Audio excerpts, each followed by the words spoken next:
dears, welcome to this new Italian tutorial. This tutorial will be about the position that the personal pronouns, so like the diretti, indiretti, combinati, but also pronouns like ci and ne, so particles use the pronouns like ci and ne, so the position in which they are used in a sentence. And so I will link also in the description all the videos about these pronouns and these particles. So I will link all the videos about diretti, indiretti, combinati, ci and ne. And so I decided to make this video, and I had also mentioned that I would make this kind of tutorial in the videos that I'm linking. But anyways, I decided to make this tutorial because, as I said also in those videos, this kind of pronouns and particles, they are usually right before the verb, but not always. And so in this tutorial we will see exactly where you put them. So of course what I will say is valid for all of them, and also for the small words, so also those pronouns that are used in the riflessivi. So when you say io mi lavo, so the mi is a reflexive pronoun, and is also a personal pronoun, and it works in the same way as the other ones. And of course I will also link this video about the reflexive verbs in the description below. But so let's get down to business and see where you put all this. Now let's start saying, as I already mentioned, that usually what you do, you put them right before the verb. For example, an example with a diretto. If you want to say I wrote them down, I say li ho scritti. So you see that li goes right before the verb. It doesn't matter if it's what we call tempo semplice, so if it's just a verb, so a tense like futuro or like imperfetto, so where you don't have essere or avere, where you don't use also essere or avere. So it doesn't matter if it's this kind or if it's what we call in Italian tempo composto, so one of those tenses in which you have to use also essere or avere, like the one in the example that I already made. So li ho scritti, this is a tempo composto because I use essere or avere. And so this is also passato prossimo. Passato prossimo is one of those tempi composti. But anyway, so it doesn't matter if it's tempo composto, tempo semplice, so it doesn't matter if it's present, so if it's imperfetto, if it's passato prossimo, if it's futuro, if it's trapassato prossimo, it doesn't matter. The pronoun goes right before the verb, or if you also use the auxiliary, right before the auxiliary. There are, though, as I already mentioned, some cases which this you don't have to do like this. In detail, when you don't have to do like this. So, in 3 cases. So, when you have infinito, so is the form in are, ere, and ire.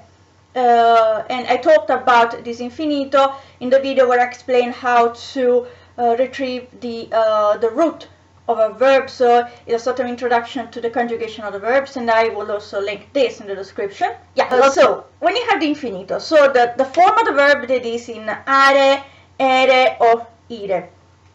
So this is the first case. What happened?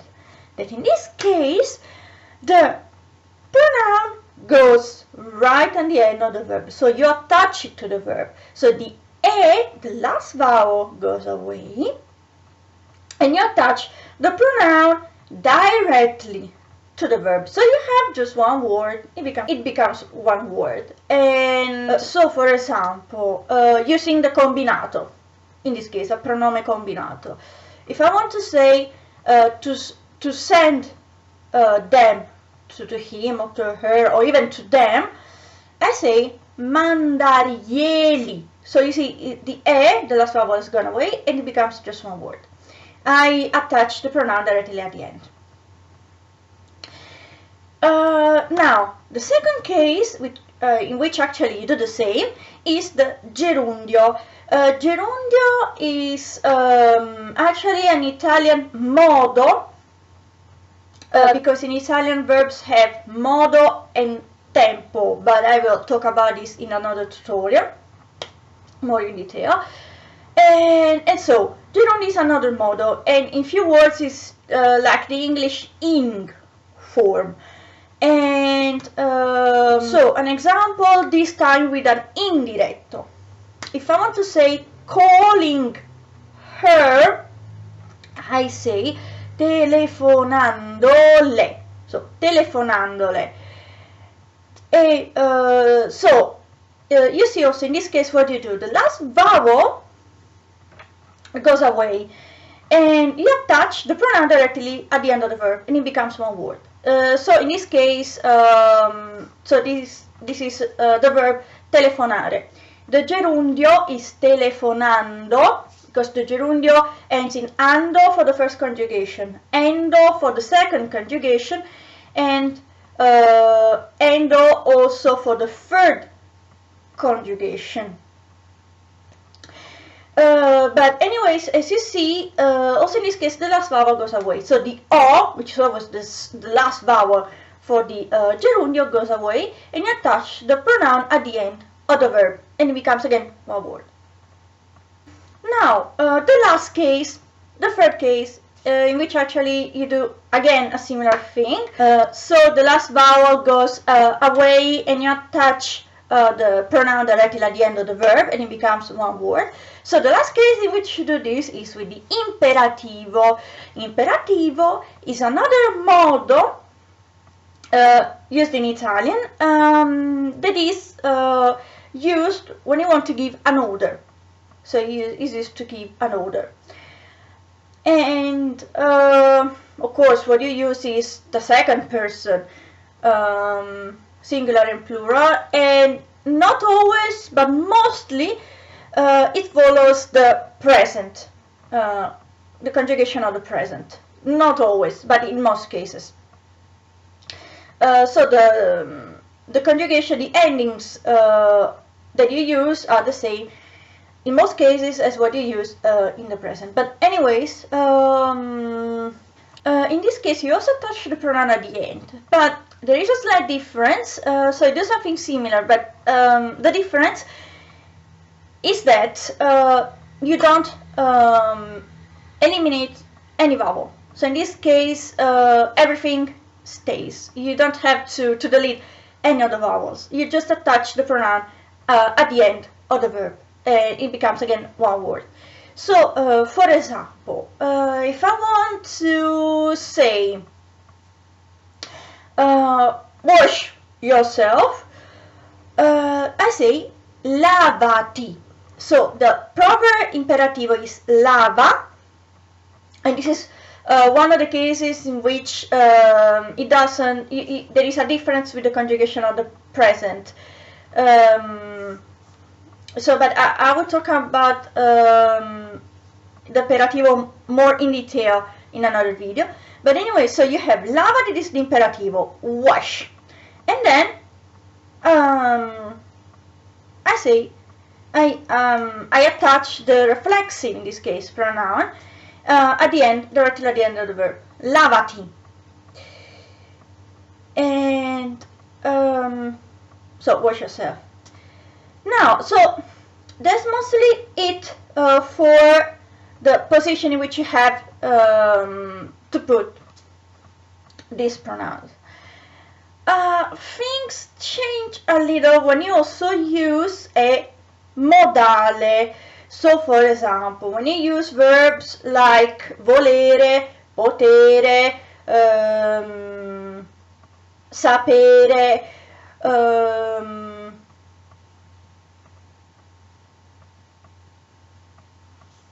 or dovere. So those verbs with which you always have to use also an infinito. So with these kind of verbs, so want, can, have to, must, so these kind of verbs, what happens? Regardless of the tense that you are using, so it doesn't matter if it's present, if it's passato prossimo, imperfetto, futuro, trapassato prossimo, or whatever. In this case, you have two possibilities. So, either you use the pronoun as usual, so you put it right before the modale, and it stays by itself there. So you do as usual, you just put it right before the verb, or you attach it at the infinito. So you either put it right before the modale, or you attach it at the infinito of the main verb. So, for example, if I want to say, I want to see them, for example, I say, I have two possibilities.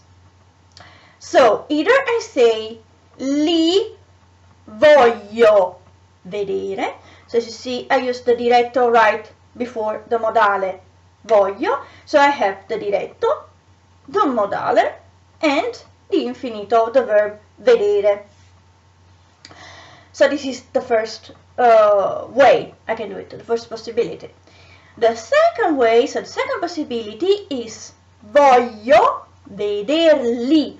So as you see, I have just two words in this case. So the modale, voglio, there nothing changes, and vederli. So the li, the diretto, I attach it at the end of vedere, so at the end of the infinito of the verb vedere. So again, if I want to say I want to see them, I say li voglio vedere or voglio vederli. And as I say, it doesn't matter which tense you are using, because for example, if I want to make the same sentence at the passato prossimo, I can say li ho voluti vedere, and in this case you can also see that I have to agree the past participle of volere to the diretto, because as I said, when you have the diretto you have to agree the past participle, even if you have the auxiliary avere. So this is the first possibility. So I put li right before everything. So right before all the verbal parts, let's say. Now, so the second possibility is ho voluto vederli. So the li again I attach it at vedere. And so as you see, it doesn't matter, because ho voluto or ho voluti is just the passato prossimo of volere. So again, even if you see three parts, actually I have just two verbs. So it doesn't matter, either put the pronoun right before everything, or I put it right attached at the end of everything in a few words. So again, I say li ho voluti vedere or ho voluto vederli. So that's all for this tutorial. I hope you guys enjoyed it. If you enjoyed it, please give it a thumb up, and please subscribe to my channel if you like my videos. And as always, ask any question that you have, or Feel free to post any comment or any request for any other topic. Thanks for watching and see you next tutorial. Ciao ciao!